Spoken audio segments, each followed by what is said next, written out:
నెల్లూరు జిల్లా జలదంకి మండలం గట్టుపల్లి గ్రామంలో దళితులకు మంజూరైన భూములు ఆక్రమణకు గురి అయ్యాయని కావలి ఆర్డీఓకి వినతపత్రం అందజేశారు. జలదంకి మండలం గట్టుపల్లి గ్రామంలో దళితులకు 2009లో 129 మందికి పట్టాలు మంజూరు చేశారు అని అన్నారు.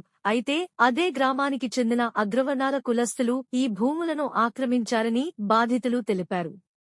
మాకు ప్రభుత్వం ఇచ్చిన భూములపై హక్కులు కల్పించాలి, ఆక్రమణలు తొలగించి న్యాయం చేయాలి, లేకపోతే ఉద్యమానికి దిగాల్సి వస్తుంది అని బాధితులు హెచ్చరిస్తున్నారు.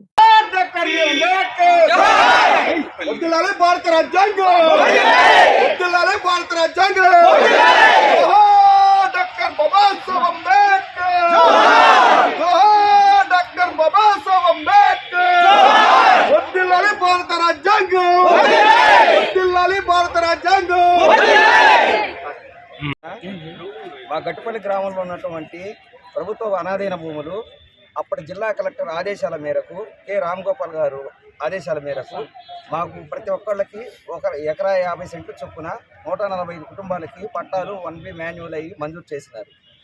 మంజూరు చేసి సర్వే చేసి మాకు భూములు ఇచ్చే సమయంలో వెంటనే అక్కడ ఉన్నటువంటి ఆక్రమణదారులు అయినటువంటి పెత్తందారులు హైకోర్టుకు పోయి స్టే తెచ్చి స్టేటస్ కో తెచ్చి అప్పటి నుంచి ఆ భూములను ఆపేస్తున్నారు.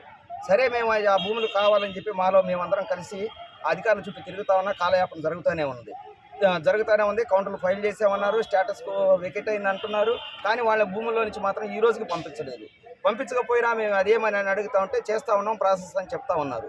చెప్తా ఉన్న సందర్భంలో 3 నెలల నుంచి మళ్ళా మా గ్రామంలో రీసర్వే జరుగుతుందని కొందరు ఖాళీగా ఉన్నటువంటి భూములపై కన్నేసి పెత్తందారులు అయినటువంటి రెడ్డి గారు కమ్మవాళ్ళు మళ్ళీ వచ్చి సాగు చేస్తూ ఉంటే పై విషయాన్ని మేము రెవెన్యూ అధికారులకు తెలియజేసి మా దగ్గర ఉన్నటువంటి ఆధారాల ప్రకారముగా మాకు ఆ భూమి మా హక్కు కాబట్టి వాళ్ళు ఈ విధంగా మమ్మల్ని అనేక రకాలుగా ఇబ్బంది పెడుతున్నారని తెలియజేస్తే వాళ్ళు ఫోన్ల ద్వారా మెసేజ్ చెప్పి ఆపండి అని చెప్పినా కూడా వాళ్ళు ఆపకుండా భూముల్ని సాగు చేస్తూ ఉన్నారు. ఆ సాగు చేస్తున్న సమయంలో మరలా మేము తిరిగి రెవెన్యూ వాళ్ళకి తెలియజేస్తే రెవెన్యూ వాళ్ళు మేము అందరం పోయి ఆపాము.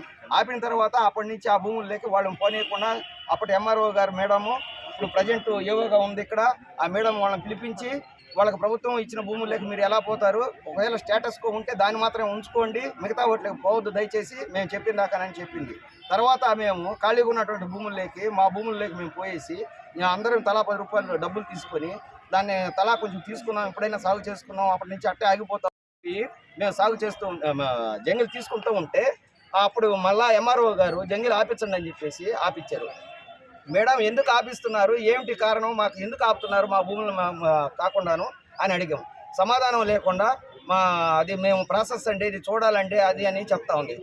ఎంత రాజకీయ ఒత్తిళ్ళైనా కూడా మేము కూడా అందరికీ ఓట్లు వేస్తే మేము ఆ ఓట్ల ద్వారానే గెలిచారే కానీ మాకు గట్టుపల్లి గ్రామంలో 2 బూతులు ఉన్నాయి. ఆ 2 బూతుల్లో ఉన్నటువంటి మెజార్టీ బూతులో వచ్చేసి మెజార్టీ మా ద్వారానే వచ్చింది. అందరం మేము కూడా తెలుగుదేశం కేసాం. కానీ కేవలం ఎవరైతే పెత్తందారులు ఉన్నారో ఆ పెత్తందారులు మాటలు చెప్తున్నారో ఆ ఎమ్మెల్యే గారు కానీ అక్కడ ఉన్నటువంటి ప్రజాప్రతినిధులు వాళ్ళకే సపోర్ట్ చేస్తూ ఈ అధికారులు కూడా వాళ్ళకే సపోర్ట్ చేస్తూ అలాగనే కాలయాపన చేస్తున్నారు. అది సరే అని చెప్పేసి మళ్ళీ మేము ఎంఆర్ఓ దగ్గరికి తహసీల్దార్ గారు మేడం గారిని తర్వాత ఆర్డీఓ గారిని అందరినీ మేము వచ్చి అడిగినా కూడా మీరు చేస్తాము దాన్ని ట్రేస్ చేయాలన్నారు. ట్రేస్ చేయాలన్న తర్వాత రీసర్వే డ్యూటీని అక్కడ మండల సర్వేని విలేజ్ సర్వేని రెవెన్యూ అధికారులని అందరిని పంపించి ట్రేస్ చేసి 1-2 సార్లు ట్రేస్ చేసి ఖాళీగానే ఉన్నాయి, ఈ ఖాళీగా ఉన్నటువంటి భూముల్ని మీరు ఖచ్చితంగా చేసుకోవచ్చు, ఇబ్బంది లేదు, మేడం గారు చెప్పారు తహసీల్దార్ గారు సచివాలయంలో అందరి సమక్షంలో, కాబట్టి మీరు చేసుకోండి అంటే మళ్ళీ మేము చేసుకుంటుంటే మళ్ళీ వెంటనే ఆపిచ్చేసి మళ్ళీ గ్రామ సభ అనే దాని ప్రకారంగా గ్రామ సభలు జరుపుతూ ఉంటారు. గ్రామ సభలు ఎలా జరుపుతారు సార్, ఇది ఇచ్చేసి ఆల్రెడీ కోర్టులో ఉంది కదా, కోర్టులో ఉన్నప్పుడు కోర్టులో ఉన్న దానిని మీకు ఎవరు అధికారం ఇచ్చారు, ఎందుకు చేస్తారని చెప్పి మేము ప్రశ్నిస్తే అదేం లేదు దీన్ని మేము అడగొచ్చు మాట్లాడచ్చు సార్, ఏ ఆర్డర్తో మీరు చేస్తారని అంటే దానికి కూడా కాలయాపన చేసి గ్రామ సభలు పెట్టించి అక్కడ ఉన్నటువంటి అగ్రవర్ణాల చేతుల మీదుగా మమ్మల్ని నానా బూతులు తిట్టించి మా మీద గొడవలు సృష్టించి మధ్యలో ఆపేసి వచ్చేసి ఈ విధంగా మమ్మల్ని తిప్పుతూ ఉన్నారు. ప్రతి ఆధారం మాకు ఇచ్చినటువంటి పట్టాలకు కానీ ప్రతి వాళ్ళు రిజంప్షన్ అంటే ఆక్రమణలను తొలగించింది కానీ ప్రతి ఆధారం మా దగ్గర ఉంది. కోర్టుకు వేసిన కౌంటర్ ఫైళ్ళు కూడా మా దగ్గరే ఉన్నాయి. కావాల్సి ఉంటే మీరందరూ పత్రికా ప్రకటనలు కానీ ఎలక్ట్రానిక్ మీడియా వాళ్ళు కానీ అందరూ ఒకసారి చూసి పరిశీలించి ఈ వాస్తవమా అవాస్తవం అని చెప్పి ఈ రోజుకైనా తేల్చండి. ఇదే కానీ ప్రభుత్వ భూములు మాకైతే పట్టాలు ఇచ్చారు ఇవ్వలేదు అనేది వాళ్ళు దొంగ చెప్తా ఉంటే ఈ మళ్ళీ ప్రెస్ వాళ్ళు అంటే ప్రెస్ వాళ్ళకి ఏం తెలియదు, ఎవరు చెప్పిందని రాస్తారు. రాసేవారు. కాబట్టి ఈ వాస్తవం కాదనేది ప్రతి పేపర్ పిన్ టు పిన్ మీకు అందరికీ చూపెడతాము. ఇది ఎంత వాస్తవం అనేది మీరు పై అధికారులకి జిల్లా కలెక్టర్ దృష్టికి, అవసరమైతే సిఎస్ దృష్టికి, రాష్ట్ర ముఖ్యమంత్రి దృష్టికి తీసుకోపోవాలని మా అందరి తరపున, మా అంబేద్కర్ మిషన్ తరపున, జలదంకి మండలం తరపున మేమందరం తెలియజేసుకుంటూ ముగించుకుంటున్నాను.